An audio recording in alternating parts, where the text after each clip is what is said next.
Welcome to Penrose Learning, where we make understanding easy.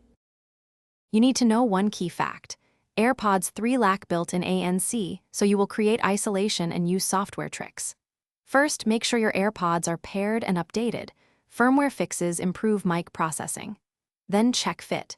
Clean the stems and ear openings and have foam or silicone adapters ready. Once done, you will switch from expecting ANC to optimizing seal and software. This is why fit and updates matter. They determine how much external noise you can physically block before other steps help.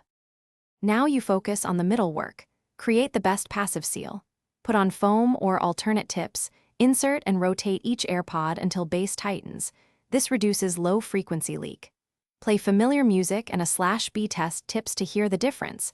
That's how you confirm improvement. Next, enable headphone accommodations on iOS and choose a custom profile. Make targeted EQ reductions for mid-high noise bands. These software tweaks complement the seal, because once the seal reduces broadband noise, EQ can reduce the remaining distracting frequencies.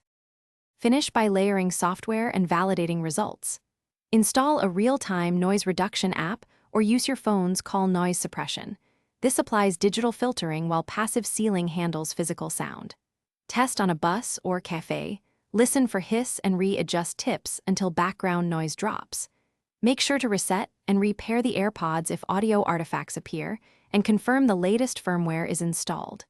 If you still hear excessive noise, try different tips or a foam cover. That single troubleshooting step often.